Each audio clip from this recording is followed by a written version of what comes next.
तो hello students, आज की क्लास में हम लोग देखेंगे ऐतिहासिक स्रोत, जो कि बहुत ही इंपॉर्टेंट क्लास है और यहाँ से आपके एग्जाम में भी क्वेश्चन पूछे जाते हैं। तो प्लीज़ आप लोग वीडियो को पूरा देखना और चैनल को सब्सक्राइब जरूर कर लेना, क्योंकि मैं टोटल जीके जिस पढ़ाने वाला हूँ और चैप्टर वाइज पढ़ाऊंगा। हर एक चैप्टर का जितना भी एमसीक्यू होता है, एक चैप्टर में जितना भी एमसीक्यू रहेगा, टोटल में एमसीक्यू पढ़ाऊंगा। मतलब इससे बाहर तो क्वेश्चन नहीं पूछेगा आपके एग्जाम में, अगर आप किसी भी गवर्नमेंट जॉब की तैयारी करते हैं तो प्लीज आप लोग चैनल को सब्सक्राइब करके सारे वीडियो जरूर देख लेना और आपका जीके जीएस 100% रेडी हो जाएगा। ठीक है, तो आइए क्वेश्चन देखते हैं। पहला क्वेश्चन है, बीते हुए युगों की घटनाओं के संबंध में जानकारी देने वाले स्रोतों को कहा जाता है, क्या कहा जाता है? ऐतिहासिक स्रोत कहा जाता है। ऑप्शन ए राइट आंसर है। ठीक है, निम्नलिखित में से कौन सा कथन सही आपको बताना है। यहाँ पे 4 कथन है, तो यहाँ पे ऑप्शन ए सही है। साहित्यिक स्रोत की तुलना में पुरातात्विक स्रोत अधिक प्रामाणिक होते हैं। ठीक है, अगला क्वेश्चन है, क्वेश्चन नंबर 3, किस वेद में प्राचीन वैदिक युग की संस्कृति के बारे में सूचना दी गई है? तो ऋग्वेद में दी गई है। ऑप्शन ए राइट आंसर है। ठीक है, अगला क्वेश्चन है, निम्नलिखित में से कौन सा ग्रंथ श्रुति ग्रंथ का अंग नहीं माना जाता है? तो कौन नहीं माना जाता है? पुराण नहीं माना जाता है। ऑप्शन डी राइट है। ठीक है, अगला क्वेश्चन है, निम्नलिखित में से कौन सा ग्रंथ यह दावा करता है जो उस ग्रंथ में है वह विश्व में है और जो उस ग्रंथ में नहीं है वह विश्व में अलभ्य है? तो कौन सा दावा करता है? तो महाभारत दावा करता। ऑप्शन डी राइट आंसर है। ठीक है, त्रिपिटक धर्म ग्रंथ है तो किसका है? बौद्धों का है। ऑप्शन बी राइट आंसर है। जातक किसका ग्रंथ है? बौद्ध का। ऑप्शन सी राइट आंसर है। ठीक है, मिलिंद पढ़ो, मिलिंद के प्रश्न, राजा मिलिंद और किस बौद्ध भिक्षु के मध्य संवाद के रूप में है? तो नागसेन के बीच। ठीक है, ऑप्शन ए राइट आंसर है। अगला क्वेश्चन है, निम्नलिखित में से किसकी तुलना मैकियावेली के प्रिंस से की जा सकती है? तो कौटिल्य का अर्थशास्त्र। ऑप्शन बी राइट आंसर है। ठीक है, इसकी तुलना की जा सकती है। कौटिल्य के अर्थशास्त्र में किस पहलू पर प्रकाश डाला गया है? तो राजनीतिक नीतियां पर। ऑप्शन बी राइट आंसर है। ठीक है, अगला क्वेश्चन है, कल्हड़ की पुस्तक का नाम क्या है? तो जो कल्हड़ है उनका पुस्तक का नाम है Raj Tarangini. Option D right answer है। अगला क्वेश्चन है, अष्टाध्यायी किसके द्वारा लिखी गई है? तो पाणिनि के द्वारा। ऑप्शन बी राइट आंसर है। महाभाष्य के रचनाकार का नाम है, क्या नाम है? Patanjali. Option B right answer है। ठीक है, महाभाष्य। अगला क्वेश्चन है, कालिदास द्वारा रचित मालवी काग्निमित्र नाटक का नायक था, कौन था? Agnimitra. Option C right answer है। हर्ष चरित किसके द्वारा लिखी गई है? तो बाणभट्ट के द्वारा। ऑप्शन बी राइट आंसर है। विक्रामक चरित के रचनाकार का नाम है, क्या नाम है? बिल्हड़। ऑप्शन बी राइट आंसर है। चंद बरदाई द्वारा रचित ग्रंथ का नाम है, तो क्या नाम है? Prithviraj Raso. Option A right answer है। ठीक है, निम्न में से कौन सिकंदर के साथ भारत आने वाला इतिहासकार नहीं था? कौन था? Herodotus. Option D right answer है। ठीक है, निम्नलिखित में से किस विदेशी यात्री ने भारत का दौरा सबसे पहले किया था? तो Megasthenes. Option A right answer है। मेगास्थनीज की पुस्तक का नाम क्या है? तो इंडिका नाम है। ऑप्शन डी राइट आंसर है। ज्योग्राफिया की रचना किसने की? तो Strabo. Option C right answer है, स्ट्रेबो। प्लिनी की पुस्तक का नाम है तो Naturalis Historia. Option B right answer है। ठीक है, पेरिप्लस ऑफ एरिथ्रियन सी की रचना किसने की? तो किसने की थी? अज्ञातनामा यूनानी लेखक ने। ऑप्शन डी राइट आंसर है। फायान कहाँ का निवासी था? चीन का। ऑप्शन सी राइट आंसर है। फायान किसके शासनकाल में भारत आया था? चंद्रगुप्त द्वितीय। ऑप्शन डी राइट आंसर है। अगला क्वेश्चन है, हर्षवर्धन के समय में कौन सा चीनी यात्री भारत आया था?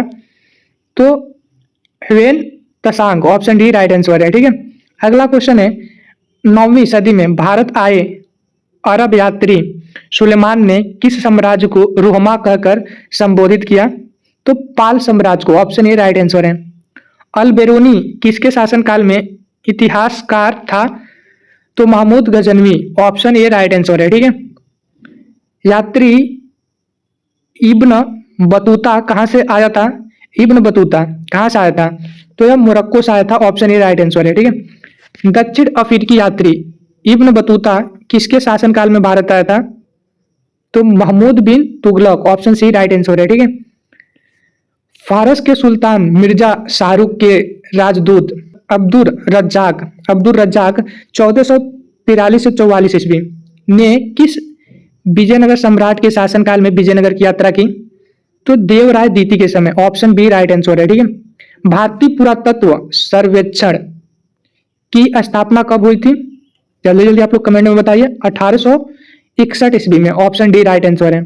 भारतीय पुरातत्व का जनक किसे कहा जाता है? The father of Indian archaeology किसे कहा जाता है? Alexander Cunningham, option A right answer है। निम्नलिखित विद्वानों में हड़प्पा सभ्यता का सर्वप्रथम खोजकर्ता कौन था? तो कौन था? Dayaram Sahni, option D right answer है। ठीक है, हड़प्पा सभ्यता की खोज किस वर्ष हुई? तो 1921 ईस्वी में, ऑप्शन बी राइट आंसर है। सिंधु घाटी सभ्यता को खोज निकालने में जिन दो भारतीयों का नाम जुड़ा है वे कौन है सिंधु घाटी की सभ्यता में? दयाराम साहनी एवं राखला दास, मतलब R D Banerjee, option A right answer है। ठीक है, हड़प्पा एवं मोहनजोदड़ो की पुरातात्विक खुदाई के प्रभारी थे, कौन थे? Sir John Marshall, option D right answer है। न्यूमिस्मेटिक्स क्या है? न्यूमिमेटिक्स क्या है? तो यह है सिक्कों व धातुओं का अध्ययन, ऑप्शन बी राइट आंसर है। ठीक है, एशिया माइनर स्थित बोगाज कोई का महत्व इसलिए है कि वहां से जो अभिलेख प्राप्त हुए हैं उनमें 4 वैदिक देवताओं इंद्र, वरुण, मित्र व नासत्य का उल्लेख मिलता है। ठीक है, ऑप्शन ए राइट आंसर है। अगला क्वेश्चन है, अशोक के शिलालेखों को पढ़ने वाला प्रथम अंग्रेज कौन था? आप लोग बताइए। जेम्स प्रिंसेप था, ऑप्शन डी राइट आंसर है। ठीक है, अशोक के अधिकांश शिलालेख किस भाषा व लिपि में है? आप लोग बताइए। प्राकृतिक व Brahmi, option A right answer है। ठीक है, कहाँ से अशोक के द्विभाषाई मतलब ग्रीक एवं आरमाइक अभिलेख प्राप्त हुए हैं? कहाँ से हुए हैं? सर ए कुना, कंधार से, ऑप्शन ए राइट आंसर है। ठीक है, अशोक के मन सेहरा मतलब पाकिस्तान एवं शहबाजगढ़ी पाकिस्तान में से प्राप्त शिलालेखों में किस लिपि का प्रयोग किया गया है? किस लिपि का प्रयोग किया गया है? तो Kharosthi, option A right answer है। ठीक है, अगला क्वेश्चन है, प्राचीन भारत में कौन सी एक लिपि दाई से बाईं ओर लिखी जाती थी, मतलब उल्टा लिखी जाती थी, दाहिने से बायां आता था। ठीक है, और आज देखो आज के समय में बायां से दायां जाता है, लेकिन एक ऐसी लिपि थी जो दाहिने से बायां आती थी। ठीक है, कौन सी लिपि थी? जल्दी जल्दी आप लोग कमेंट में बताइए, देखते हैं कौन सी बताता है। तो ओ खरोष्टी थी, ऑप्शन डी राइट आंसर है। ठीक है, अगला क्वेश्चन है, हेलियोडोरस का देशनगर अभिलेख संदर्भित है किससे? केवल वासुदेव से, ऑप्शन डी राइट आंसर है। ठीक है, निम्नलिखित में से कौन सा अभिलेख कलिंग नरेश खारवेल से संबंधित है?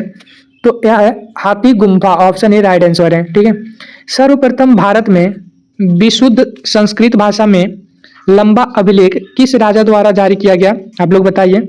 ऑप्शन बी राइट आंसर है, शक क्षत्रप रुद्र दमन द्वारा। ठीक है, अगला क्वेश्चन है, काव्य शैली का प्राचीनतम नमूना किसके अभिलेख में मिलता है? तो आप लोग बताइए किसके अभिलेख में मिलता है? तो रुद्र दमन के, ऑप्शन ए राइट आंसर है। अगला क्वेश्चन है, निम्नलिखित में से किस अभिलेख में चंद्रगुप्त मौर्य और अशोक दोनों का उल्लेख किया गया है? दोनों का उल्लेख किया गया है। महाक्षत्रप रुद्र दमन का जूनागढ़ अभिलेख, ऑप्शन बी राइट आंसर है। ठीक है, अगला क्वेश्चन है, समुद्रगुप्त की सैनिक उपलब्धियों का वर्णन उसके किस अभिलेख में उपलब्ध है? तो बताइए। तो प्रयाग के, ऑप्शन डी राइट आंसर है। ठीक है, अगला क्वेश्चन है, प्रयाग प्रशस्ति अभिलेख का लेखक हरिसेन किस शासक का दरबारी कवि था? तो किसका था? समुद्रगुप्त का, ऑप्शन बी राइट आंसर है। ठीक है, अगला क्वेश्चन है, मेहरौली जो दिल्ली में स्थित लौह स्तंभ का निर्माण किस सदी में हुआ? तो किस सदी में हुआ था? तो चतुर्थ सदी में। ठीक है, ऑप्शन बी राइट आंसर है। दिल्ली के मेहरौली के कुव्वत उल इस्लाम मस्जिद के प्रांगण में स्थित प्रसिद्ध लौह स्तंभ किसकी स्मृति में है? तो आप लोग बताइए। चंद्र की, ऑप्शन बी राइट आंसर है। सती प्रथा का पहला पुरातात्विक उल्लेख कहाँ मिलता है? कहाँ पर मिलता है आप लोग बताइए। एडर अभिलेख से, ऑप्शन सी राइट आंसर है। एडर अभिलेख का संबंध किस शासक से है? चलिए जल्दी बताइए आप लोग। Bhanugupta, option D right answer है। ऐहोल प्रशस्ति का रचयिता रविकृति किस चालुक्य शासक का दरबारी कवि था? किसका था बताइए। पुलकेशिन द्वितीय का, ऑप्शन बी राइट आंसर है। ठीक है, हर्ष एवं पुलकेशिन द्वितीय के मध्य हुए संघर्ष की जानकारी कहाँ से मिलती है? ए होल अभिलेख से, ऑप्शन ए राइट आंसर है। ठीक है। कभी कालिदास के नाम का उल्लेख किस लेख में हुआ है? बताइए किस लेख में हुआ है? आई होल के उत्कीर्ण लेख में, ऑप्शन बी राइट आंसर है। ठीक है। अभिलेखों को ऐतिहासिक प्राकथन के साथ प्रारंभ करने की परंपरा का सूत्रपात किसने किया? किसने किया था आप लोग बताइए? राजा प्रथम ने, ऑप्शन बी राइट आंसर है। ठीक है। कहाँ से प्राप्त अभिलेख में महासभा की कार्य प्रणाली के विषय में विस्तृत जानकारी मिलती है? बताइए। Uttaramerur, option A right answer है। भारत में सिक्कों का प्रचलन कब प्रारंभ हुआ? तो भारत में सिक्कों का प्रचलन 600 ईसा पूर्व में, ऑप्शन ए राइट आंसर है। ठीक है। भारत में प्राचीनतम मुद्रा माना जाता है? बताइए राइट आंसर क्या होगा? आहत सिक्के, ऑप्शन ए राइट आंसर है। भारत में सर्वप्रथम स्वर्ण मुद्राएं किसने चलाई थी? तो स्वर्ण मुद्राएं किसने चलाई थी आप लोग बताइए? तो स्वर्ण मुद्राएं Indo Bactrian, option C right answer है। ठीक है। निम्नलिखित में किसने सोने के सर्वाधिक शुद्ध सिक्के जारी किए? किसने किए थे? Kushan, option A right answer है। ठीक है। सातवाहनों के समय में मुद्रा सर्वाधिक किस धातु के बने? किस धातु के बने? सीसा के, ऑप्शन ए राइट आंसर है। निम्नलिखित में किसने बड़े पैमाने पर स्वर्ण मुद्राएं चलाई थी? मतलब बड़े पैमाने पर किसने चलाई थी? तो कुषाण शासकों ने, ऑप्शन सी राइट आंसर है। ठीक है। सोने के सर्वाधिक सिक्के किस काल में जारी किए गए? तो सर्वाधिक सिक्के जो थे गुप्त काल में, सर्वाधिक सिक्के गुप्त काल में जारी किए गए, ऑप्शन बी राइट आंसर है। ठीक है। अगला क्वेश्चन है, निम्नलिखित में किस स्थल से रोमन सिक्के मिले? किस स्थल से मिले बताइए? Arikamedu, option D right answer है। ठीक है। अगला क्वेश्चन है, भीमबेटका किसके लिए प्रसिद्ध है? भीमबेटका किसके लिए प्रसिद्ध है? गुफाओं के शैलचित्र के लिए, ऑप्शन ए राइट आंसर है। प्राचीन काल में भारत के लोग बर्मा को किस नाम से जानते थे? बताइए किस नाम से जानते थे? सुवर्ण भूमि, ऑप्शन ए राइट आंसर है। अंकोर वाट कहाँ स्थित है? तो अंकोर वाट कंबोडिया में स्थित है, ऑप्शन डी राइट आंसर है। ठीक है। अगला क्वेश्चन है, प्लिनी की मूल कृति नेचुरल हिस्ट्री किस भाषा में रचित है? तो लैटिन में, ऑप्शन बी राइट आंसर है। चचनामा सिंध का इतिहास है और मूल रूप में किस भाषा में लिखा गया है? बताइए किस भाषा में लिखा गया? अरबी, ऑप्शन सी राइट आंसर है। अगला क्वेश्चन है, भारत के सांस्कृतिक इतिहास के संदर्भ में इतिवृत्तों, राजवंशी इतिहासों तथा वीर गाथाओं को कंठस्थ करना निम्नलिखित में किसका व्यवसाय था? बताइए किसका व्यवसाय था? मागध का, ऑप्शन डी राइट आंसर है। ठीक है। चीनी यात्री सुंगयुन ने भारत की यात्रा की थी, कब की थी? 518 ईस्वी से 522 ईस्वी, ऑप्शन ए राइट आंसर है। ठीक है। महाभारत युद्ध के लिए 3101 ईस्वी पूर्व, मतलब ईसा पूर्व तिथि का उल्लेख निम्नलिखित में से किस अभिलेख में हुआ? बताइए किस अभिलेख में हुआ था? ठीक है। तो इसका राइट आंसर है पुलकेशिन द्वितीय का ऐहोल अभिलेख। ठीक है, ऑप्शन ए राइट आंसर है। अगला क्वेश्चन है, रबातक अभिलेख संबंधित है, किससे संबंधित है? तो कनिष्क से, ऑप्शन सी राइट आंसर है। ठीक है। अगला क्वेश्चन है, भारतवर्ष के लिए इंडिया, भारतवर्ष के लिए इंडिया शब्द का प्रयोग सर्वप्रथम किसने किया? सर्वप्रथम किसने किया था? Herodotus, option A right answer है। ठीक है। अगला क्वेश्चन है, किसने ब्राह्मी एवं खरोष्टी लिपियों का उद्देशित किया? हाँ, किसने किया था? तो James Prinsep, option D right answer है। अगला क्वेश्चन है, चचनामा का फारसी में अनुवाद किसके द्वारा किया गया था? बताइए किसके द्वारा किया गया था? Mohammad Ali bin Abu Fakar Kofi, option C right answer है। ठीक है।